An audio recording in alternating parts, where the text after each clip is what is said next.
I just had an idea for another video, and hopefully this will be a short one, or I might not put it up. And I've gathered some charts together, mainly this one right here. And I think what I'm going to call this one is being prepared for a pullback. And I thought I'd just step through my process, which is that I use to be prepared for how much I'm going to tolerate my account dropping. And I just used 100,000 each time, and these are account values, and I start with 100,000 and I end up there. Okay, so let's go look at the graph, and then I'll come back and explain that. So, well, first of all, I do have this down here, and this is my methodology. And had I known about this methodology in August of 1999, I would have got into mining stocks, which is represented by the Huey. And so I want to go over here and look where that is, and you can see these are end of, by August I mean end of month days. So August is right there, it's at 68, but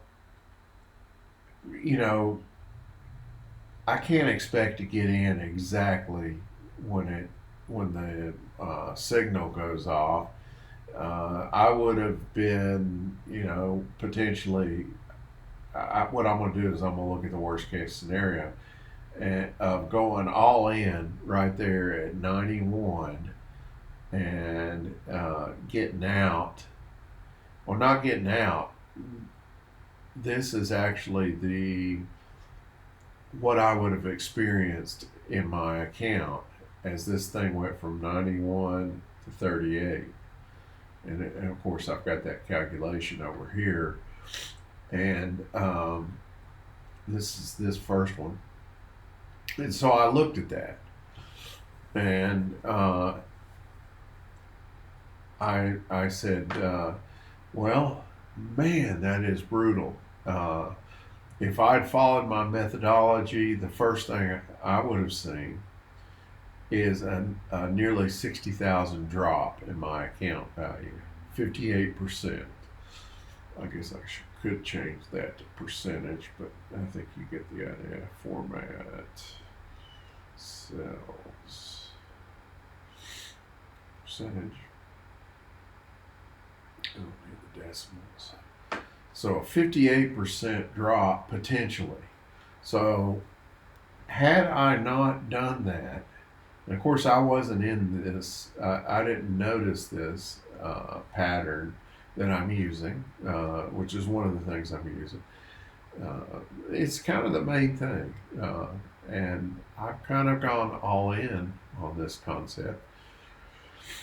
But it told me to, switch from, and I've done several videos on this, so I won't go over that part of it. Go look at those if you want to see them.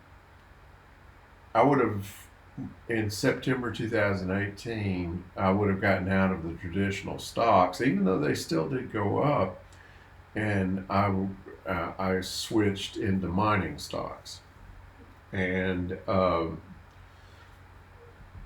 the idea being that this graph tells me that I would want to switch into gold, and mining stocks is a leverage play on that. But it's very volatile, and in order to see the gains, that are kind of off the chart, I would have had to experience this, and over a time period, it would have been brutal. I'm glad. I don't think I could have survived that, actually.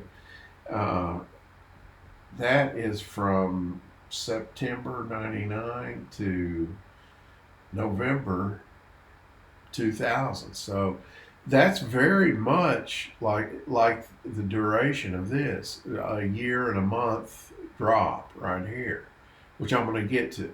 But then, so that's the first one. So had I not done that, I would not have been prepared for what I actually experienced, which is this one right here. And I'll show you that on the graph as well. Here is the point at which my signal tells me end of month, September, to get in. Okay, that's close enough right there, 143 or 144. But again, the problem is I don't actually get all in at that point. I know for a fact I was buying some stocks right there. And I'm talking about mining stocks, not traditional stocks. So here, so I got in and during this period, but I could have easily gotten all in right there at this point after watching it go up, just to confirm that it made the turn. I could have easily gotten in there and then gotten out here. So here's what I actually experienced, and I can tell you that was brutal to watch that. And I actually had more than that in there, but you can plug in whatever. Use your imagination and plug in whatever you think you would risk. And I had to see that drop, a 15% drop, and that was brutal. That is by far the most brutal drop, because some of these other drops that I've experienced, and I've experienced this one right here, but I'm still, and that's a bigger percentage drop, as we'll see, but it's not, at least for me anyway, it's not as psychologically taxing as going having a negative value for your drop, because here in other words, I'm still way up at this point. And hopefully that's the low, by the way. So 230 seems to be the low, and here, assuming I got in here, I'm still way up, actually. And by the way, in my last video, I said the Huey does about 2 to 4 times, and I use 3 times the move in gold. So in other words, when gold is going up, the Huey goes up. It's 3 times more volatile. It's what I used in my calculation. Well, really, it's about. I looked at my my data on this, and I've kept a lot of daily data on this, and the Huey is about 2 times better. And so I overstated the potential in the last video. I should go put a correction. But that's with the weightings in the Huey, and the Huey is weighted heavily towards a couple of big companies, which I don't hold. I hold the mid-tier companies, and they happen to be listed over here. So my performance is somewhere around 3 times better than the gold performance, because I have some of the same name stocks, but they're weighted differently. I'm weighted, like, for example, real heavily in that one right there. And so you can see the stocks over here if you want to pause the screen. Those are just happen to be the ones I'm in. And I chose the mid-tier sized companies. Actually, that's a very small one. But I think on my watch list here, I have most of the ones I actually have.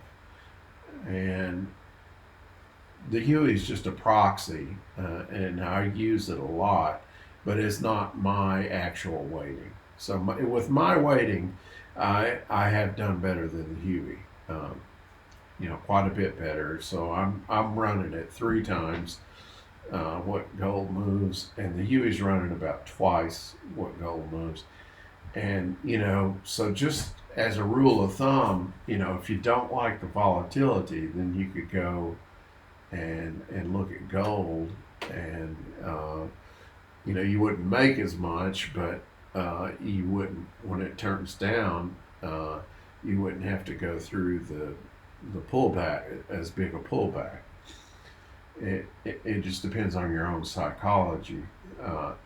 And of course, one of the reasons I made these videos is just to improve my psychology and prepare for something like that. So let me go back to the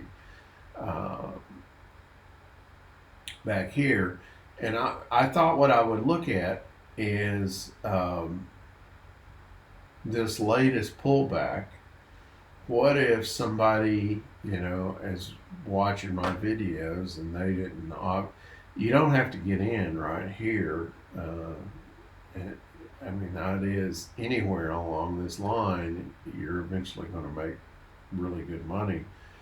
But there's also no way that I see of getting in and not initially experiencing a negative pullback, because you can see how volatile this is.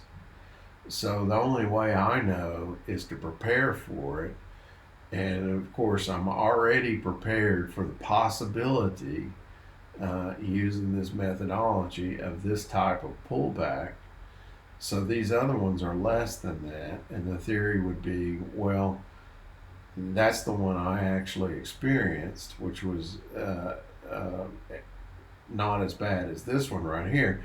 This one is very similar to this one right here, although it's not quite as bad, but it's a pullback that occurred over 1 year. So it's like both of these are like 14 month pullbacks.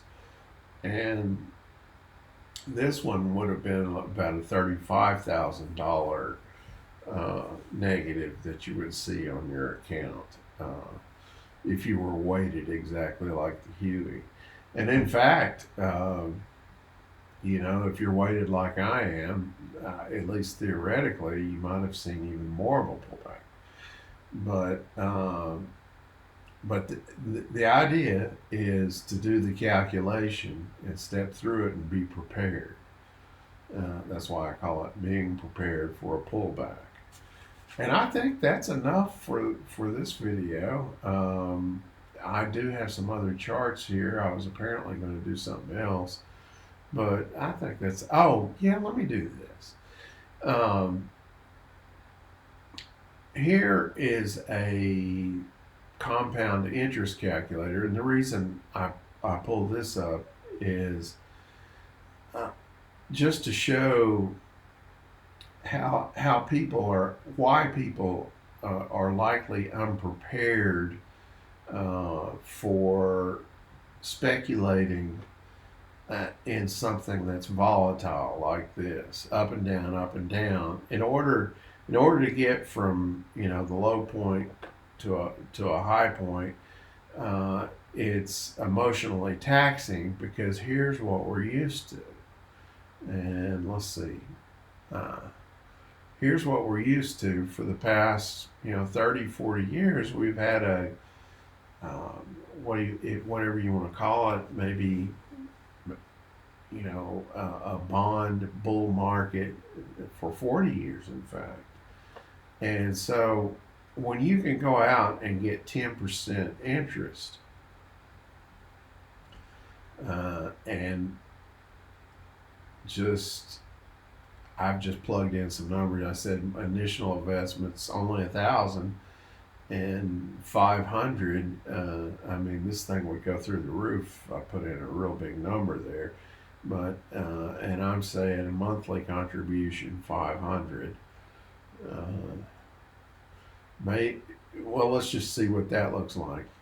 You can see that your account never goes negative if you're willing to take a lower interest rate.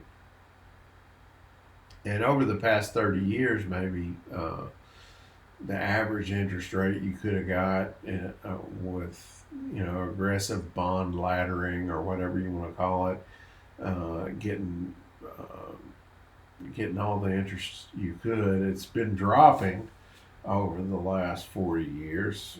I think it was 20% in 1980, and maybe you could have got some municipal bonds at plug in your own numbers here, but if you'd started out with 10,000 and done this, calculate, and you would have had, oh wow, it's not that big of a difference. What matters is the monthly amount, and maybe you weren't able to get that. Maybe it's 9% average.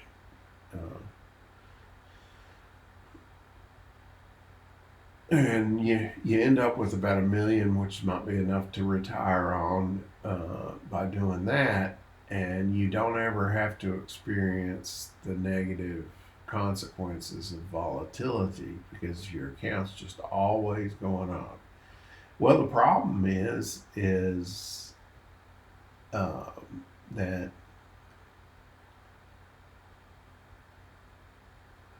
that interest rate right there is about 0.5.